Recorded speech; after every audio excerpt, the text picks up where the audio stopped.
Hello दोस्तों, कैसे हो आप सब। तो स्वागत है आपका मेरे चैनल टॉप हिंदी एनिमे में। तो जैसा कि लास्ट पार्ट में हमने देखा था, डोंगजाओ जाते ही जियान रास्ता खो जाता है और एक सिटी में आता है। यहाँ पे जियान एक लड़की का हेल्प करता है और अब सिटी का टेलीपोर्टेशन सर्वर को भी ठीक कर रहा था। अब आगे इस स्पेस टेलीपोर्टेशन फॉर्मेशन के अंदर में एक स्मॉल स्पेस है और इसके अंदर टोटल 5 लोगों का ग्रुप हिडन है और ये वेट कर रहे हैं एक चांस का, ताकि ये यूजोंग के ग्रुप पे अटैक कर सके। इस ग्रुप में सबसे वीकेस्ट डाउजियन 2 स्टार का लेट स्टेज में है और सबसे पावरफुल पर्सन डाउजियन 3 स्टार के लेट स्टेज में है। ये कू भी यहाँ पे है। ये भी फील करके जियान का सोल पावर फायरीलैंड में है।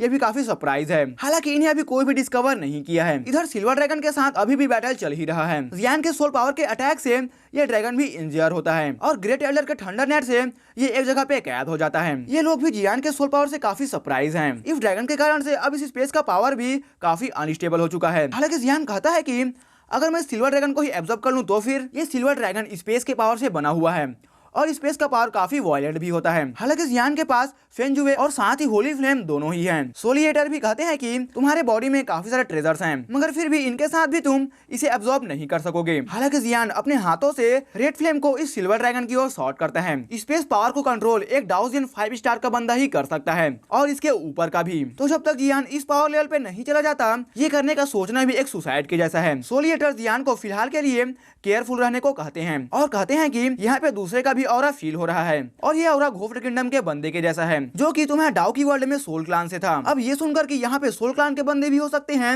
जियान भी अब काफी केयरफुल है। हालांकि ये लोग भी अभी भी कुछ नहीं करते हैं। इधर सिल्वर ड्रैगन को अब एक जगह पे ये सभी होल्ड करके रख देते हैं और स्पेस फॉर्मेशन को रिपेयर करने का काम स्टार्ट हो जाता है और देखते ही देखते एक मंथ भी बीत जाता है। इन एक मंथ में येकू का ग्रुप भी कुछ खास नहीं करता। ये भी अभी यूजोंग के ग्रुप पे नजर रखे हुए हैं। इधर इस फॉर्मेशन के सेंटर से अब स्पेस पावर जो कि वॉलेंटली रिलीज हो रहा था, अब ये स्पेस पावर भी स्टेबल होना स्टार्ट हो जाता है। इधर ऐसा होते ही सिल्वर ड्रैगन का बॉडी भी धीरे धीरे ट्रांसपेरेंट होता है और गायब होने लगता है। ये देखकर अब बाकी भी कहते हैं कि हमारा मिशन सक्सेसफुल रहा। ये फॉर्मेशन अब फाइनली रिपेयर हो चुका है। अब तियानयुए भी सामने आते हैं और कहते हैं कि जब इस सिल्वर ड्रैगन का बॉडी पूरे तरीके से गायब हो जाता है, फिर हम यहाँ से निकलते हैं। ये सुनकर जियान कुछ कहना चाहता था, मगर इतने टाइम में इस स्पेस में एक जगह से वाइब्रेशन आना स्टार्ट होता है और 4 फिगर्स निकलकर सामने आते हैं और ये चारों काफी स्ट्रॉन्ग पर्सन हैं। इन्हें देखकर अब तियानयुए भी काफी गुस्सा करते हैं।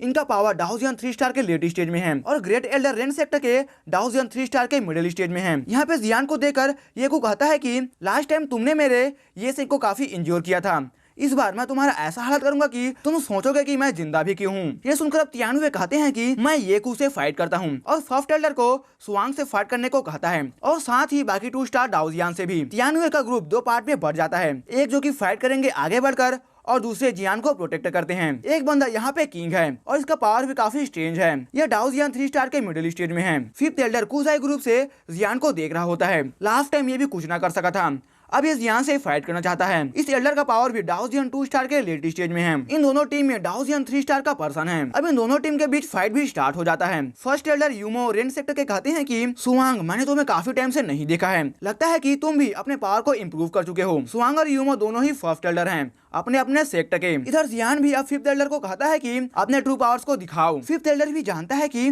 जियान का पावर काफी अच्छा है और अब तो ये थोड़ी देर पहले जियान के सोल पावर को भी देख लिया है। तुरंत ही अभी अपने फ्लेम को रिलीज कर एक फायर नेट क्रिएट करता है। हालांकि जियान इसे देखकर अपने फ्लेम से इसके फायर नेट को डिस्ट्रॉय कर देता है। जियान कहता है कि तुमने मेरे 7th लेयर टेक्निक को देखा ही था लास्ट टाइम, और फिर से इसके अटैक को टेस्ट करो। और फिर तुरंत ही जियान अपने 7th layer sky breaking ruler को लॉन्च करता है और अटैक करता है। इधर इस स्पेस में एक पर्सन अभी भी हिडन है, ये सोल क्लान वाला बंदा है। अब इस जियान को देखकर कहता है कि फायरीलैंड सोल पावर और होली फ्लेम, लगता है कि इस बार मुझे काफी अच्छा ट्रेजर मिल गया है। जियान अपने हैवी शॉट को हकाई फ्लेम में कवर किए हुए है और 5th एल्डर पे अटैक कर रहा है। हालांकि ये किंग 5th एल्डर को अपनी ओर खींचता है और इसे सेव करता है जियान से। हालांकि जियान इसे छोड़ने वाला नहीं है। जियान के हैवी शॉट में इसका हकाई फ्लेम कवर है। अब ये इससे 5th एल्डर को हिट करता है। इस बार जियान के अटैक से ये 5th एल्डर डिफीट हो चुका है। जियान का होली फ्लेम निकलकर अब एक ड्रैगन का शेप ले लेता है। जियान का होली फ्लेम निकलकर अब एक ड्रैगन का शेप लेता है और जाकर सीधा 5th एल्डर को हिट करता है और अपने फ्लेम में इसके बॉडी को बर्न करना स्टार्ट करता है। जियान इसके बॉडी और सोल सभी थिंग्स को बर्न कर कुछ भी पीछे नहीं छोड़ा। इसके जाने के बाद जियांग अपने आगे के बैटल को देखता है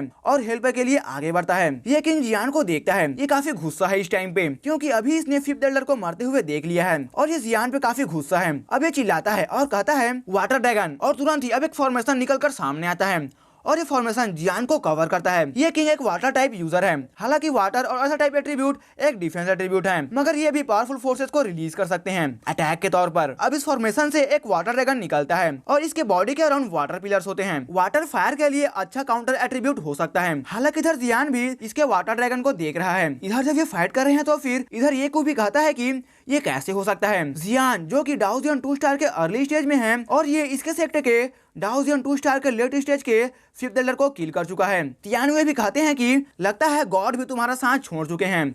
इधर सोल क्लान का बंदा अभी भी छुपा हुआ है और अब ये सोल को कलेक्ट करने के बारे में सोचता है। इधर ये किंग के साथ फाइट में ये फाइट भी अपने लास्ट स्टेज में जा चुका है। ये किंग कहता है कि मैं तुम्हें अब रियल पावर दिखाता हूँ। जियान भी अब खुद को अब ज्यादा होल्ड नहीं कर पाता और इसके बॉडी से अब फ्लक्चुएशन आना स्टार्ट होता है। रेन सेक्टर के लोग अब सोचते हैं कि क्या जियान के बॉडी में कुछ थिंग्स हिडन हो सकता है क्या। ये किंग भी कहता है कि तुम मेरा क्या ही कर लोगे। जियान अभी डाओजियन 2 स्टार के अर्ली स्टेज में है और ये किंग डाओजियन 3 स्टार के अर्ली स्टेज में है। एक पूरा ही स्टार एज है। ये किंग का वाटर एट्रीब्यूट सच में काफी पावरफुल है और वाटर फायर को रोकता भी है। मगर एक थिंग है जो कि अभी भी हम मिस कर रहे हैं, वाटर फायर को रोक सकता है, लेकिन अगर फायर का क्वालिटी अच्छा हो तो फिर वाटर भी क्या कर सकेगा। जियान के पास होली फ्लेम है और ये फायर एट्रीब्यूट में सबसे टॉप पे है। वाटर ड्रैगन जियान की ओर देख रहा है और इसे देखकर जियान भी कहता है कि अब टाइम आ चुका है। अब रेन सेक्टर के लोग जियान को देखते हैं फाइट करते हुए और एक डाओजियन 3 स्टार के अर्ली स्टेज के बंदे के अटैक को रोकते हुए। इधर सभी काफी नर्वस हो जाते हैं। इधर जियान अपने होली फ्लेम से उस वाटर ड्रैगन को रोकता है। ये किंग भी जानता है कि सिंपल फ्लेम्स तो इसके वाटर को रोक नहीं सकते हैं क्योंकि इसका पावर डाओजियन 3 स्टार पे है। ये समझ चुका है कि जियान का फ्लेम सिंपल नहीं है। अब ये जियान के मूव को देखने लगता है। इधर जियान अपने होली फ्लेम्स के पावर को यूज कर रहा होता है और साथ ही अपने फेरीलैंड के सोल पावर को भी और फाइटिंग स्पिरिट के पावर को भी। ये देखकर सोल क्लान का बंदा कहता है कि मैं अपने पूरे लाइफ में इस जैसे बंदे से कभी नहीं मिला जिसके पास इस तरह का ट्रेजर्स हो। जियान अपने अनडेड अंडरवर्ल्ड फ्लेम के पावर को भी रिलीज करता है अपने हकाई फ्लेम के साथ में। अब जियान अपने हाथों को मूव करता है और अटैक लॉन्च करता है। ये देखकर ये किंग भी अपने वाटर स्पिरिट रियलम को रिलीज करता है। येलो ग्रे कलर फ्लेम से अब एक स्नेक निकलकर सामने आता है जो कि ये किंग के डोमेन स्किल के पावर को ही खत्म कर रहा होता है। दोनों के अटैक्स टकराते हैं और अब दोनों पीछे की ओर हट जाते हैं। ये किंग पहले जियान के बारे में सोच रहा था कि ये बस सोल पावर में ही अच्छा है, मगर कुछ देर फाइट करने के बाद ये भी समझ चुका है कि जियान सिंपल नहीं है। जियान अपने होली फ्लेम को और फाइटिंग स्पिरिट को यूज कर रहा है। ये किंग से फाइट तो कर पा रहा है, मगर अगर जियान इसे डिफीट करना चाहता है तो फिर इसे अपने सेकंड होली फ्लेम को यूज करना होगा, घोस्ट सोल फ्लेम को। मगर जैसे ही जियान ऐसा करता है तो फिर इसका राज भी खुल जाएगा और सभी इसके 2 होली फ्लेम के बारे में जान जाएंगे। नेक्स्ट इधर ये किंग जोर से चिल्लाकर अपने वाटर पावर से शॉट को कंडेंस करता है। जियान तुरंत ही अपने फाइटिंग स्पीड के पावर को इंक्रीज करता है और अब ये आगे बढ़कर अटैक करता है। जियान इसे चांस भी नहीं देता है कि ये अपने शॉट का यूज कर सके। इधर 2 फर्स्ट एल्डर के बीच का बैटल भी काफी जबरदस्त चलता है। दोनों का पावर भी सेम लेवल पे है, तो इन दोनों में से कौन जीतेगा ये भी बोल पाना भी काफी डिफिकल्ट है। तियानुए और येकू इन दोनों के बीच का फाइट भी सही चल रहा है। दोनों ही डाओजियन 3 स्टार के लेट स्टेज में हैं। हालांकि येगू इस लेवल पे 10 साल पहले आया था और ये अभी भी इस लेवल के पावर को फुल्ली मास्टर नहीं किया है और ये थोड़ा सा तियानुए से नीचे है। इन दोनों के फाइट में येगू काफी चिढ़ जाता है और अब तियानुए कहते हैं डू इट जियान। ये सुनकर येगू भी सरप्राइज है कि जियान से ये क्या करने को कह रहा है। इधर जियान अपने सोल पावर को लॉन्च करता है और वो भी काफी खतरनाक सोल पावर को। तुरंत ही अब सोल पावर जाकर येगू को हिट करता है। हिट होते ही ये जोर से चिल्लाता है और इसे काफी पेन फील होता है। अब ये कहता है कि गार्डियन इन सेव करो मुझे। इधर तियानुए जो कि एक जोरदार विंड तूफान को सेंड कर चुके थे, एक ब्लैक मिस्ट इनकी ओर आगे बढ़ता है और ये इस तूफान को ही सॉलो कर लेता है। इसे देखकर जियान और यूमो दोनों ही हैरान होते हैं। इस टाइम पर सभी काफी शांत हो जाते हैं। इस ब्लैक फॉग के अंदर से कोई भी फेस नहीं दिखता। एक आवाज आता है कि हम दोनों का रिलेशन कॉपरेशन पे ही बेस्ड है, अगर तुम्हें मेरा साथ चाहिए तो फिर हम इस बारे में बात कर सकते हैं। हालांकि इसके बात को सुनकर तियानुए कहता है तुम्हारा बेस यहाँ पे नहीं है और तुम जैसे घटिया इंसान से कौन कॉपरेट करना चाहेगा। इस बंदे का पावर भी काफी अच्छा है। इसका पावर लेवल डाओजियन 3 स्टार के परफेक्शन लेवल पे जा चुका है। अब इनके साइड में पावर लेवल काफी ज्यादा हो चुका है। ये को भी डाओजियन 3 स्टार के लेट स्टेज में है और सुवांग डाओजियन 3 स्टार के मिडिल स्टेज में है। ये किंग डाओजियन 3 स्टार के अर्ली स्टेज में है। रेन सेक्टर का सिचुएशन भी सही नहीं दिख रहा होता। अब ये भी सोचते हैं कि इन्हें हर हाल में इस फाइट को जीतना है। ये को अब सीधा कहता है कि ये किंग तुम्हें दूसरे डाओजियन 2 स्टार के बंदे को खत्म करना है और बाकियों को हम पे छोड़ दो। ये सोल क्लान का बंदा जियान को देखकर कहता है कि ये मत समझो कि अगर तुम्हारे पास होली फ्लेम और फाइटिंग स्पिरिट है तो फिर तुम मुझे डरा भी सकते हो। जियान स्ट्रॉन्ग है, मगर इन दोनों के बीच का जो पावर लेवल का गैप है इसे जियान भी अभी फील नहीं कर सकेगा। जियान कहता है कि जब मैं डाउकी वर्ल्ड में था तो फिर मैंने तुम्हारे पूरे क्लान को ही डिस्ट्रॉय कर दिया था, और अब जबकि मैं यहाँ पे हूँ तो फिर मैं तुम्हें भी खत्म कर सकता हूँ। ये सुनकर अब ये कहता है कि तो तुम थे वो। जब हमारे पैलेस मास्टर को इस बारे में पता चला तो वो काफी गुस्सा थे और हम तुम्हें ही काफी टाइम से ढूंढ रहे थे, और अब तुम मिल चुके हो हमें। जियान इस टाइम पे थोड़ा नर्वस है। ये सोल क्लान का बंदा जिसे यिन प्रोटेक्टर कहा जा रहा है, ये जियान को चांस नहीं देता। तुरंत ये एक अल्टीमेट मूव शॉट करता है। ये डार्क चेंज निकालकर अब जियान की ओर आगे बढ़ता है। इधर जियान भी अपने फ्लेम से अटैक करता है। इसका फ्लेम स्फीयर में बदल जाता है और दोनों के अटैक कोलाइड करते हैं और काफी फ्लक्चुएशन भी आता है। ये देखकर ये कहता है कि तो तुम ही वो हो सकते हो जिसने हमारे क्लान को खत्म किया है डाउकी वर्ल्ड में। अब प्रोटेक्टर यिन फिर से जियान पे अटैक करता है। ये देखकर जियान अपने होली फ्लेम के पावर को यूज करता है और अब इसे डिफरेंट स्पेस में लेकर आ जाता है। इन्हें देखकर अब दूसरे भी कहते हैं कि लगता है कि ये दोनों डिफरेंट डायमेंशन में चले गए हैं। जियान अभी अभी अपने होली फ्लेम स्पेस के पावर का यूज किया है। होली फ्लेम स्पेस में जियान का होली फ्लेम का पावर भी काफी ज्यादा होता है। इस स्पेस में प्रोटेक्टर यिन का पावर भी सप्रेस होता है। अब इसका पावर थोड़ा घट भी जाता है। जियान के पास अभी भी एक रास्ता है इससे फाइट करने का, और वो है होली फ्लेम का फ्यूजन। लेकिन जियान का पावर इसे काफी ज्यादा खत्म भी हो जाता है। जियान एक पिल को निकाल कर खाता है। जियान अपने हैवी स्वॉर्ड को होली फ्लेम से कवर अब इसे इसकी ओर थ्रो करता है। हालांकि ये इजीली इसके अटैक को डिफ्लेक्ट कर देता है। जियान अपने सेकंड होली फ्लेम गोफ्ट फ्लेम को कॉल करता है और अब इसके हाथों में 2 होली फ्लेम के क्रिस्टल हैं। ये देखकर अब ये भी काफी सरप्राइज होता है। 2 होली फ्लेम, हालांकि ये अभी भी खत्म नहीं हुआ है। नेक्स्ट मोमेंट अब जियान मूविंग का फ्लेम एजुर फ्लेम को कॉल करता है। ये देखकर प्रोटेक्टर यिन कहता है 3 होली फ्लेम। ये सोचता है कि इसके बॉडी में 3 होली फ्लेम कैसे रह सकते हैं। पूरे ग्रेट 1000 वर्ल्ड में बहुत ही कम लोग हैं जिनके पास होली फ्लेम होगा, और इसके पास अकेले ही 3 हैं। इसके बाद जियान अनडेड फ्लेम को कॉल करता है। जियान भी अब एक मैडमैन की तरह दिखता है जो कि क्रेजी थिंग करने वाला है। जियान इन 4 फ्लेम्स को फ्यूज करने का ट्राई करता है। अब कुछ ही देर में यह फ्लेम भी फ्यूज हो जाता है और अब फायर लोटस में 3 कलर और एक का आधा ही इस फायर लोटस में आता है। इस टाइम पे जो इन दोनों के बीच में बड़ा सा गैप था पावर का, अब 3 होली फ्लेम के कारण से ये कवर हो चुका है और प्रोटेक्टर यिन भी काफी केयरफुल है। जियान इस टाइम पे काफी वीक हो चुका है फायर लोटस को क्रिएट करके। जियान के हाथों में 4 कलर फायर लोटस हैं और इसे देखकर प्रोटेक्टर यिन को काफी टेरिफाइंग फ्लक्चुएशन आता है। ये जानता है कि इसका पावर काफी जबरदस्त होने वाला है। फायर लोटस के कारण से अब स्पेस भी काफी वायलेंटली बिहेव करता है। इधर प्रोटेक्टर यिन कहता है कि अगर ये अभी इतना ज्यादा पावरफुल अटैक को जन्म दे सकता है, फिर ये फ्यूचर में जब स्ट्रॉन्ग बन जाएगा फिर ये क्या क्या कर सकता है। ये हमारे क्लान के लिए सही नहीं है। ये फ्यूचर में हमारे क्लान और सोल क्लान के प्लान को भी डिस्ट्रॉय कर सकता है। इसे मरना ही होगा। तुरंत ही प्रोटेक्टर यिन एक सिल्वर बैग को निकालता है और इसे क्रश करता है। काफी ज्यादा ब्लैक मिस्ट अब आना स्टार्ट होता है। ये खुद के बॉडी के चारों ओर अब प्रोटेक्शन लगाता है और वो भी डबल प्रोटेक्शन। तुरंत अब जियान फायर लोटस को शॉर्ट करता है और ये फायर लोटस भी काफी फास्ट प्रोटेक्टर यिन के पास आ जाता है। ब्लैक टोर्नेडो जो की प्रोटेक्टर यिन ने क्रिएट किया है अब ये भी डिस्ट्रॉय हो जाता है फायर लोटस के कारण से। ब्लैक कलर टोर्नेडो का पावर सच में काफी अच्छा था, मगर ये फायर लोटस के थ्रू डेवोर हो जाता है। अब जियान तुरंत ही अपने सोल पावर से फायर लोटस को कंट्रोल करते हुए प्रोटेक्टर यिन के बॉडी के पास जाता है और इसके डिफेंसेस को तोड़ता है। ब्लैक स्मोक जो कि इसके बॉडी के अराउंड थे ये भी अब चले जाते हैं, और साथ ही ब्लड कलर बैरियर भी जो कि ये काफी सारे सोल से क्रिएट किया था। इसका डबल लेयर डिफेंस भी टूट चुका है। जियान के पास अभी सिर्फ 3 ही होली फ्लेम है और इसका पावर इतना ज्यादा है। अगर इसमें एक 4th होली फ्लेम के पावर को ऐड कर दिया जाए तो फिर इसका पावर भी सच में काफी ज्यादा इंक्रीज कर सकता है। प्रोटेक्टर यिन का बॉडी अब ट्रांसपेरेंट बन चुका है।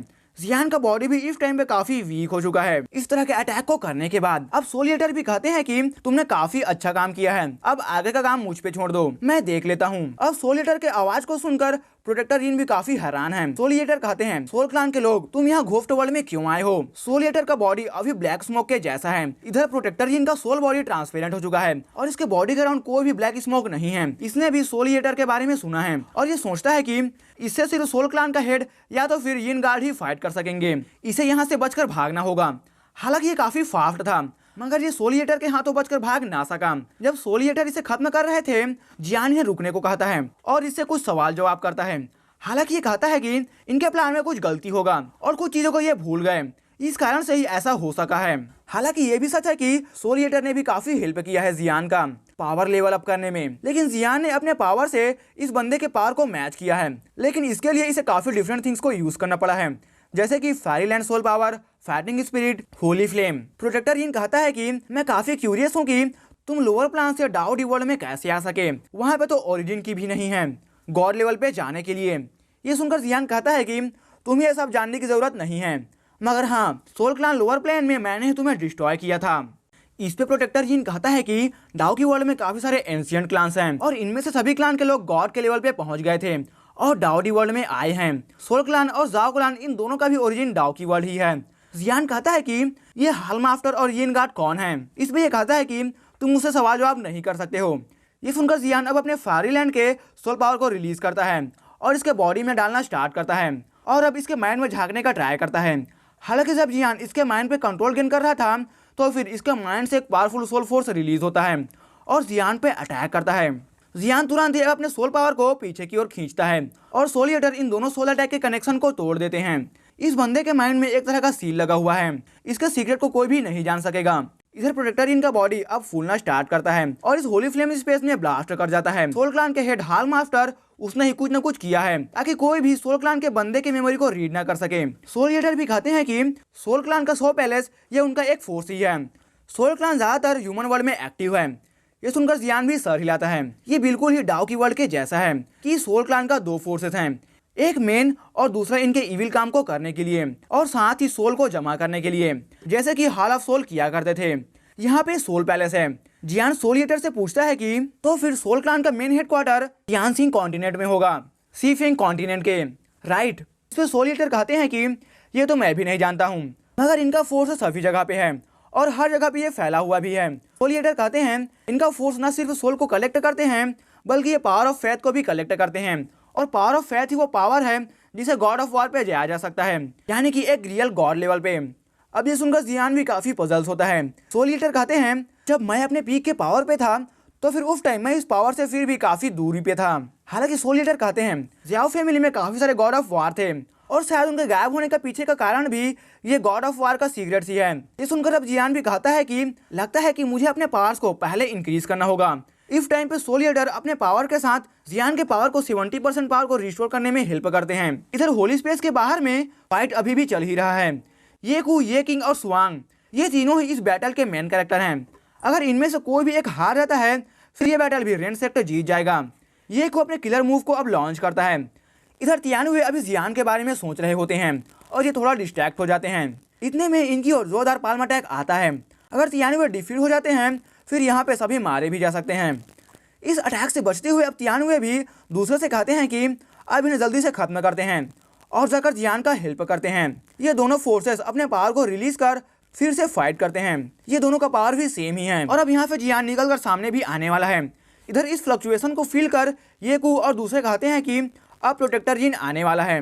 मगर जब ये देखते हैं कि जियान निकल कर सामने आया है फिर इनके आंखें बाहर आ जाती है। इतने ज़्यादा ये हैरान हो जाते हैं कि ये भी सोचते हैं कि ये पॉसिबल कैसे हो सकता है। आखिरकार वो बंदा सोल क्लान से डाउजियन 3 स्टार के परफेक्शन लेवल पे था और इनसे भी ज़्यादा पावरफुल था। जियान को यहाँ पर देखकर अब बाकी प्रोटेक्टर जीन के बारे में सोचते हैं।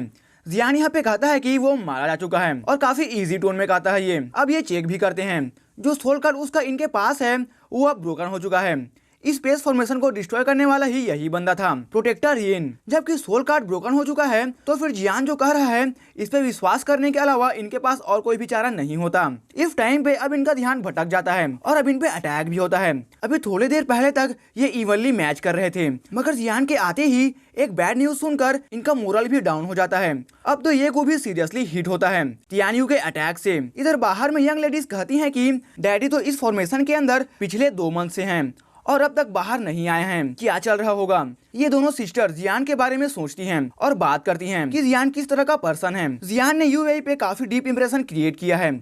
जब ये दोनों बात कर रही थी तो फिर इस स्पेस फॉर्मेशन का पैसेज शेक करता है और इसे देखकर ये दोनों कहती हैं कि डैडी आ गए हैं। तुरंत ही अब रेंज सेक्टर के लोग आते हैं। इन्हें देखकर ये 2 यंग लेडीज पूछती हैं कि आप सब इस तरह से क्यों हैं। यहाँ पे याना सिटी के लॉर्ड याना भी आए होते हैं। इन्हें देखकर अब तियानुए भी सिचुएशन को एक्सप्लेन करता है और कहता है कि इनके रूल के अकॉर्डिंग ही डील करना होगा और हंसता है। इधर जियान भी कहता है कि जब ये स्पेस फॉर्मेशन स्टेबल हो जाएगा फिर मैं डांगजाऊ चला जाऊंगा। हालांकि जियान अभी रेस्ट करने वाला है एक बिग बैटल के बाद, फिर ये कुछ दिन में अब निकलने वाला है।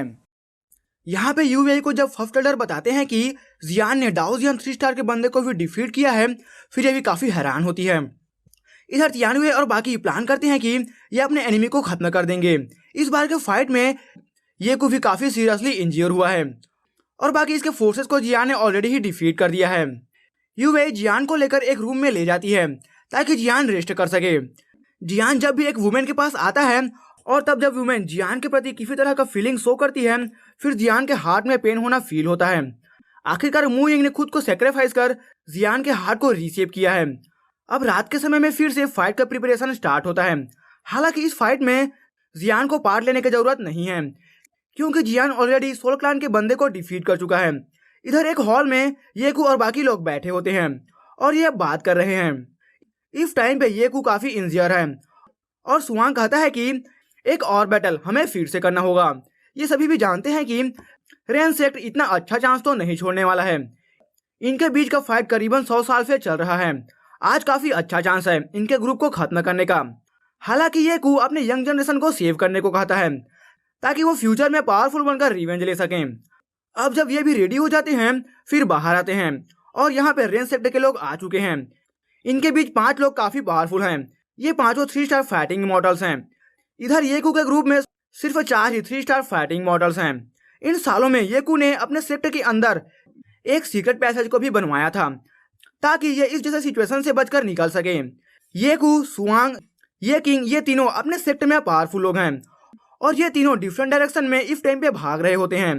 तियान युए हालांकि तुरंत येकू के पास आता है सीक्रेट पैसेज में और फिर एक जोरदार पाल्म से अटैक करता है। येकू इस पाल्म अटैक से खुद को सेव नहीं कर पाता और इसके मुंह से काफी ब्लड भी आता है। इसके बॉडी में थोड़ा सा भी मूवमेंट नहीं दिखता है। इसे इस तरह से देखकर तियान हुए भी काफी हंसता है। अब ये सिटी भी चेंज होने वाला है। अब जबकि ये नहीं रहे तो फिर एक मेजर फोर्स डिस्ट्रॉय हो चुका है। जियान जो कि सोल क्लैन के बंदे को किल किया था, उस टाइम से अब ये रेस्ट कर रहा होता है। अब तो 10 दिन भी हो चुके हैं। इन 10 दिन में अब ये स्पेस फॉर्मेशन भी काम कर रहा होता है और इससे काफी रेवेन्यू भी जनरेट होता है। जियान के पास अभी भी काफी टाइम है। अभी इसके पास 2 मंथ्स हैं डोंगजाओ में जाने के लिए। यूरेन और यूवेई दोनों भी डोंगजाओ जाने वाले हैं। यहाँ पे काफी टैलेंटेड यंग पीपल्स गैदर होते हैं।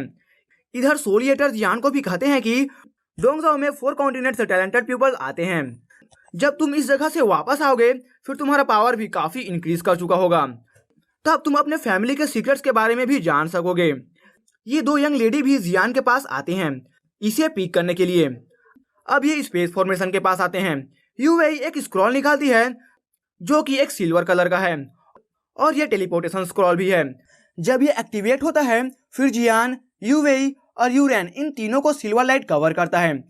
एक स्पेसशिप अपीयर होता है इस स्पेस में जिसपे ये बैठकर ट्रैवल करने वाले हैं। इस सीन को देखकर मुझे सेंट्रल प्लेन का याद आता है। जब जियान वहां पे फर्स्ट टाइम गया था, उस टाइम पे भी ये इस तरह से ट्रैवल कर रहा था और ये उस समय काफी वीक हुआ करता था।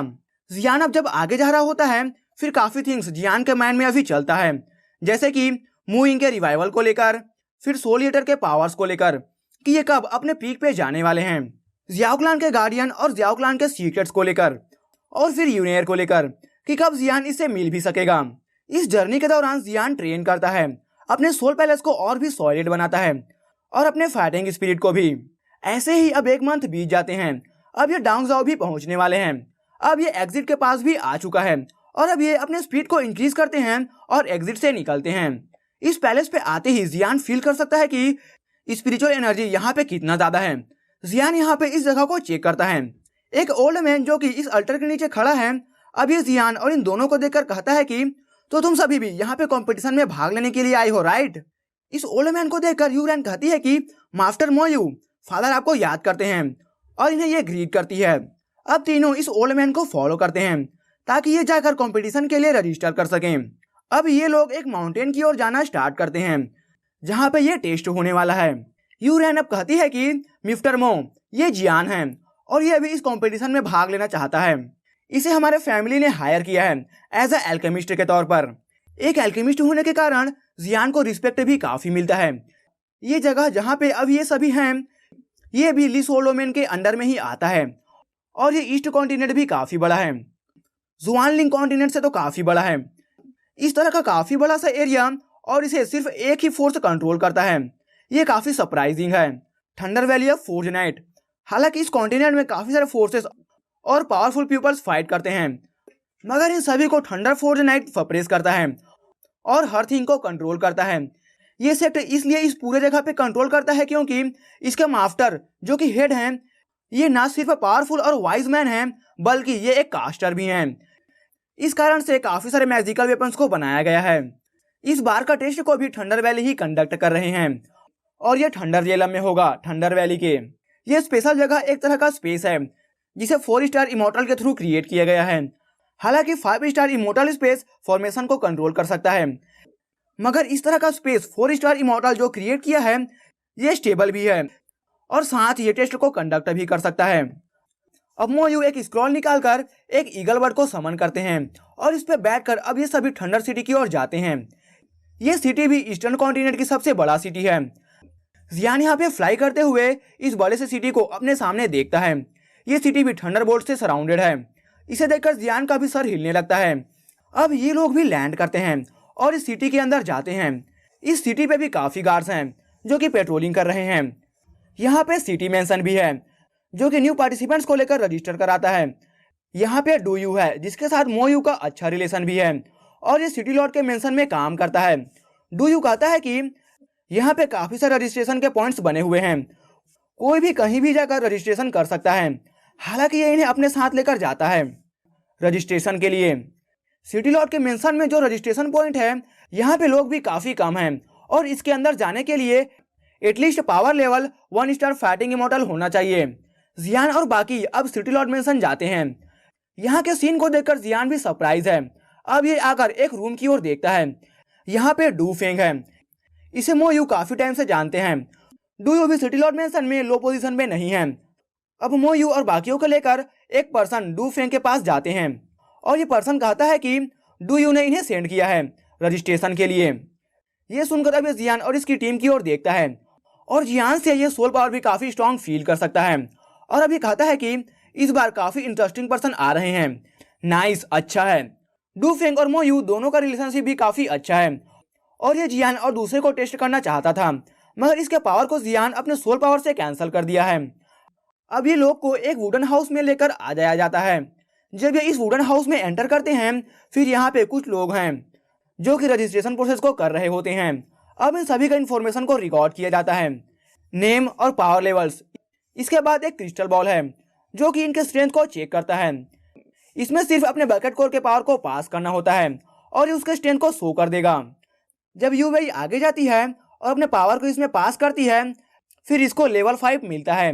डूफेंग एक्सप्लेन करता है ये क्रिस्टल बॉल हमारे थंडर वैली के थ्रू क्रिएट किया गया है जो कि एक पर्सन की एनर्जी को मेजर करता है कि उसकी एनर्जी कितना ज़्यादा प्योर है। सेम लेवल पे होने पे भी लोगों का बकेट कोड डिफरेंट हो सकता है और उसके अंदर में पावर लेवल कंटेंट्स भी डिफरेंट हो सकता है। अब यूरेन आगे जाती है और जाकर इस क्रिस्टल बॉल पे हाथ रखती है और काफी ब्राइट लाइट शाइन करता है। दोनों सिस्टर एक जैसी हैं और सेम लेवल पे हैं, मगर इनका टैलेंट भी डिफरेंट हो सकता है। इसे लेवल 8 मिलता है। इस लेवल का फाइटिंग एनर्जी होना इसका फ्यूचर के लिए भी अच्छा है। अब जियान का बारी आता है। इस घोफ्ट वर्ल्ड में एक एल्केमिस्ट काफी रेयर होता है, तो ये एल्केमिस्ट को काफी रिस्पेक्ट और साथ ही इन्हें प्रोटेक्ट भी करते हैं। सेम थिंग यहाँ इस ईस्टर्न कॉन्टिनेंट में भी है। इन्हें भी पील टाइम टू टाइम चाहिए होता है। जियान आगे आकर कहता है कि मैं डाउजियान 2 स्टार के इनिशियल लेवल पे हूँ और ये एक्यूपेशन में एल्केमिस्ट बताता है। एल्केमिस्ट का नाम सुनकर अब डू फेंग भी जियान की ओर गौर से देखने लगता है और अब इसका रैंक पूछता है। जियान कहता है कि एम्परर रैंक 3rd ग्रेड। हालांकि जियान को सोल पावर अभी फेरीलैंड में है और ये चाहे तो फिर 4th रैंक का इमोर्टल पिल भी रिफाइन कर सकता है, लेकिन जियान एक लेवल पीछे ही रजिस्टर कराता है खुद को। इधर ये सुनकर डू फेंग भी सरप्राइज है। 3rd ग्रेड एल्केमिस्ट भी कोई नॉर्मल नहीं है। अब नेक्स्ट जियान क्रिस्टल बॉल पे अपने हाथों को रखता है और इसमें अपने डाउ की को फ्लो कराता है। ह्यूज ब्राइट लाइट शाइन करता है।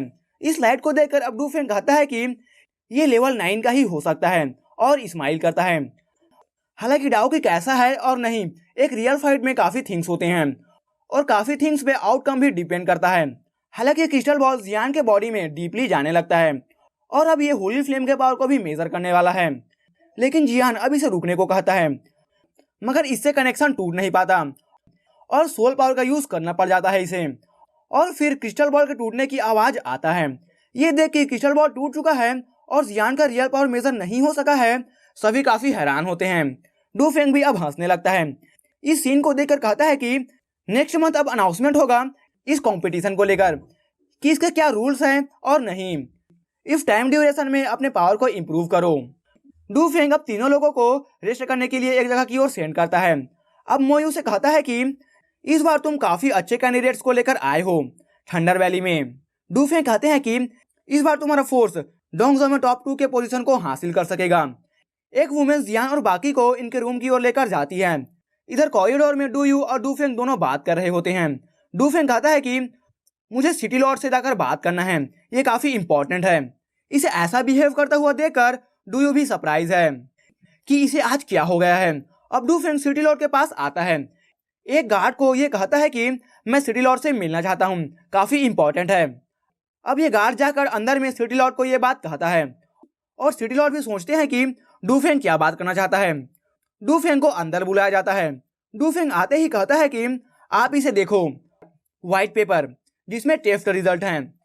इसे देखकर सिटी लॉर्ड भी कहता है कि क्या लेवल 10 का फायर एट्रीब्यूट।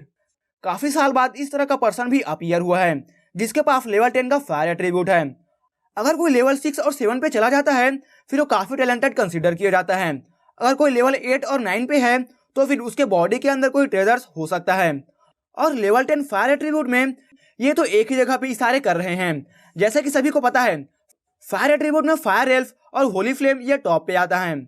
सिटी लॉर्ड भी काफी सरप्राइज है इस रिजल्ट से।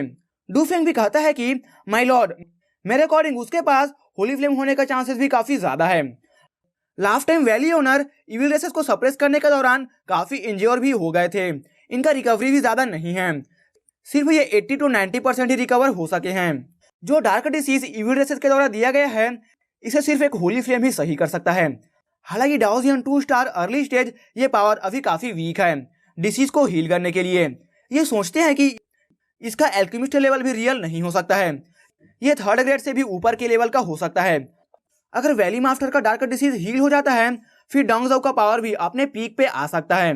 सिटी लॉर्ड कहते हैं कि तुम्हें सिक्योरिटी पे काफी ध्यान देना होगा। इस सिटी का इविल रेस और सिन फोर्स का हरकत भी काफी बढ़ चुका है।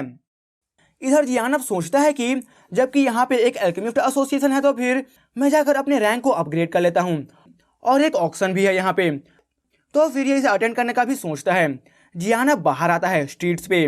यहाँ पे कुछ वेपन्स को सेल किया जा रहा था इमोर्टल रैंक का। जियान यहाँ पे एक ओल्ड मैन से ऑक्शन हाउस जाने का रास्ता पूछता है। ये ओल्ड मैन जियान को एक रास्ता पॉइंट करता है और जियान अब आगे जाता है। हालांकि सोलिएटर आगे कहते हैं कि ये काफी स्ट्रेंज है, इस ओल्ड मैन का पावर सिन फोर्स के जैसा लग रहा है जो कि इविल रेसेस से है। सोलिएटर जियान को केयरफुल रहने को कहते हैं। अब जियान ऑक्शन हाउस में आ जाता है। इसे देखकर जियान कहता है कि मैं उम्मीद करता हूँ कि मुझे जो चाहिए होगा वो मुझे मिल जाए इससे। जियान इस टाइम पे एक ब्लैक कपड़े से कवर है और जब ये गेट पे आता है ऑक्शन हाउस के तो फिर इसे कुछ गार्ड्स रोकते हैं कि कोई भी अननोन पर्सन यहाँ पे एंटर नहीं कर सकता है। हालांकि जब जियान अपने सोल पावर को शो करता है फिर ये लोग भी पीछे हट जाते हैं क्योंकि ये समझ चुके हैं कि ये कोई नॉर्मल पर्सन नहीं हो सकता है और ये किसी पावर हाउस को ऑफेंड नहीं करना चाहते हैं। जियान अब आगे जाता है। हालांकि एक पर्सन तुरंत ही जियान के आगे आ जाता है, ये काफ़ी फास्ट भी था, लेकिन इस टाइम पे जियान इस पर ज़्यादा ध्यान नहीं देता और आगे जाता है। ये पर्सन भी एल्केमिस्ट एसोसिएशन से है। जियान ऑक्शन हाउस के अंदर आ चुका है और अब काफ़ी वुमेन जियान के पास आती हैं इसे अटेंड करने को कि इसे क्या चाहिए। जियान कहता है कि मुझे कुछ मेडिकल हर्ब्स चाहिए। अब एक वुमेन जियान को लेकर आगे जाती है और कहती है कि आप मुझे बताओ आपको क्या चाहिए होगा। जियान कहता है कि मुझे heart suppressing grass, 1000 year old cold iron, 10,000 mysterious ice और डीप सी रेफ मड चाहिए होगा। ये सुनकर अब ये वुमेन भी काफ़ी सरप्राइज होती है। ये काफ़ी सालों से इस प्रोफेशन में है तो इसे मटेरियल्स के बारे में पता है। वुमेन अब जाकर एक ओल्ड मैन को कॉल करती है। जाहिर सी बात है कि ये इस तरह के गेस्ट को अटेंड नहीं कर सकेगी। फिर एक ओल्ड मैन आता है और ये भी डाओजियन 3 स्टार का फाइटर है। ये कहता है कि हमारे पास इस लिस्ट में से कुछ ही मटेरियल्स हैं। जियान कहता है कि अगर आपके पास ये थिंग्स हैं तो फिर हम इसके प्राइस को लेकर बात कर सकते हैं। फिलहाल इनके पास अभी 2 ही मटेरियल्स हैं जियान के लिस्ट से, एक हर्ट सप्रेसिंग ग्रास और दूसरा deep sea mud. Undead flame को डिवोर करने के लिए अनडेड लीफ चाहिए होगा और एक 5th लेवल का इमोर्टल पिल चाहिए होगा। जियान डिसाइड किया था कि ये इन मटेरियल्स को कलेक्ट कर लेगा इस कंपटीशन के स्टार्ट होने से पहले। ये ओल्ड मैन, इसका नाम लुओ है और ये सोचता है कि इस पूरे कॉन्टिनेंट में सिर्फ 2 ही एल्केमिस्ट ऐसे हैं जो 5th लेवल के एल्केमिस्ट भी हैं और मैंने कभी भी नहीं सुना है कि उनका कोई डिसाइपल इसके जैसा हो।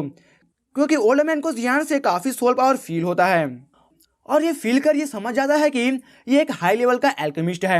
ओल्ड मैन अब जियान को छोड़कर वेयर हाउस की ओर जाता है और कुछ वुमेन्स को कह देता है कि जियान का ध्यान रखने के लिए और इसे एंटरटेन करने के लिए। इधर अब ये ऑक्शन हाउस के वेयर हाउस में चला जाता है। यहाँ पे एक ओल्ड मैन है जो कि इस वेयर हाउस का इंचार्ज है, इसका नाम फेंग है। इधर दूसरी ओर ऑक्शन हाउस के एंट्रेंस के पास एक पर्सन अंदर घुसने का ट्राई करता है और इसका सोल पावर भी फेरीलैंड पे है। इधर वेयर हाउस के पास एक वुमेन अपीयर होती है और लिस्ट को देखकर ये कहती है कि ये मटेरियल्स फ्लेम से रिलेटेड हैं और ये फ्लेम एक होली फ्लेम भी हो सकता है। ये सुनकर अब फेंग और ओल्ड मैन लुओ दोनों ही सरप्राइज होते हैं। ये दोनों भी जानते हैं कि अगर इन्हें ये होली फ्लेम मिल जाता है फिर ये काफ़ी पावरफुल बन सकते हैं। हालांकि फेंग कहता है जाओ और अगर अपने काम को करो और इस इमॉर्टल लेवल के अल्केमिस्ट के बारे में भूल जाओ। इधर जियान अभी भी वेट कर रहा है और कहता है कि ये इतना ज़्यादा लेट क्यों कर रहे हैं, क्या हो गया इन्हें। ये वुमेन जियान को शांत कराती है और थोड़ा वेट करने को कहती है। इनका ऑक्शन हाउस इस शहर में नंबर 1 ऑक्शन हाउस है। इतने में ओल्ड मैन लुओ आता है। इसे देखकर जियान भी अब खड़ा हो जाता है। ये कहता है कि जो 2 मटेरियल्स आप सर्च कर रहे हो ये काफ़ी कीमती है और हमारा ऑक्शन इसे 100 मिलियन गोल्ड कॉइन से कम में सेल नहीं करने वाला है। अभी ओल्ड मैन इन 2 मटेरियल्स को सामने निकालता है और जियान को इसे चेक करने को कहता है। इन दोनों आइटम्स को देखकर अब जियान भी चेक करता है और सर हिलाता है। राइट नाउ जियान भी अभी गोल्ड कॉइन में शॉर्ट है। इन दोनों आइटम्स को देखकर अब जियान भी कहता है तो ये 200 मिलियन गोल्ड कॉइन भी जा सकता है। हालांकि जियान के पास इतने नहीं हैं तो इसे कुछ पिल्स के साथ एक्सचेंज करता है। ये ऑक्शन हाउस ये पैसे कमाने के लिए सही थिंग है। काफ़ी बड़े बड़े अमाउंट में ये मटेरियल्स को सेल करते हैं। जियान अब यहाँ से निकलकर एल्केमिस्ट एसोसिएशन की ओर जाता है और अपने रिफाइनिंग स्किल को अपग्रेड करना चाहता है ताकि इसे अच्छा बेज मिल सके। इस शहर में एक मिस्टीरियस जगह पे जहाँ पे थंडर क्लाउड भी काफ़ी गैदर है, यहाँ पे एक सर्कल स्क्वायर है और काफ़ी पावरफुल रिपल्स इसके सेंटर से निकल रहे हैं। इस टाइम पे वैली में वेपन्स को रीशेपिंग का साउंड सुना जा सकता है। यहाँ पे टोटल 8 सीट्स लगे हुए हैं और इनमें 6 ही फुल हैं, अभी भी 2 सीट्स नहीं हैं। टोटल 8 फेमस फोर्सेस हैं इफ थंडर वैली में। Alchemist association, machinery union, wooden pavilion, blood cloth sect, 6 holy religion, ice soul palace, Fanghua valley और वैली चीफ थंडर वैली के इस पूरे जगह के ओनर हैं और इनका पावर डाउजियन 5 स्टार लेवल पे है। जो भी यहाँ पे प्रेजेंट हैं इनका भी पावर डाउजियन 4 स्टार पे ही है। एल्केमिस्ट एसोसिएशन के लीडर कहते हैं कि आते हुए हमें कुछ मिल गया था और एक ओल्ड मैन के बॉडी को थ्रो करते हैं।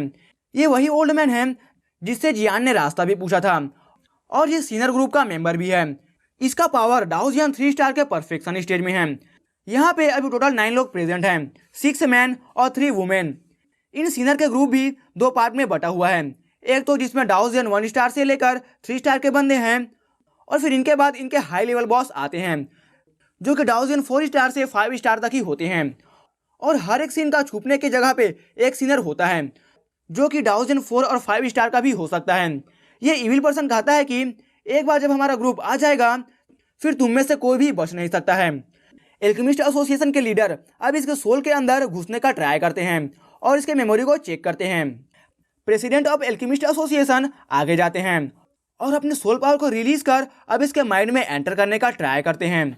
जैसे ही सोल पावर इस इविल पर्सन के माइंड को टच करता है अब ऊपर स्काई में इसके बॉडी से इविल ऑरा शूट होता है और अब काफ़ी इविल एनर्जी का मिस्ट गैदर होना स्टार्ट होता है। एक काफ़ी इविल पर्सन इस मिस्ट से सामने आता है और इसका आवाज़ भी ये काफ़ी पावरफुल भी लग रहा है। इस टाइम पे अब एल्केमिस्ट एसोसिएशन के प्रेसिडेंट भी इस इविल पर्सन से दूर हट जाते हैं। ऐसा लगता है कि अब ईस्टर्न कॉन्टिनेंट के साथ इविल रेसेस का फाइट भी होकर ही रहेगा। और इसी के साथ ये एपिसोड यहीं पर खत्म हो जाता है। इस पार्ट के लिए इतना ही दोस्तों, अगली स्टोरी हम नेक्स्ट पार्ट में देखेंगे। कमेंट में मुझे जरूर बताना कि आपको ये एपिसोड कैसा लगा और अगर आपको ये वीडियो अच्छा लगा हो तो वीडियो को लाइक और चैनल को सब्सक्राइब जरूर से कर देना।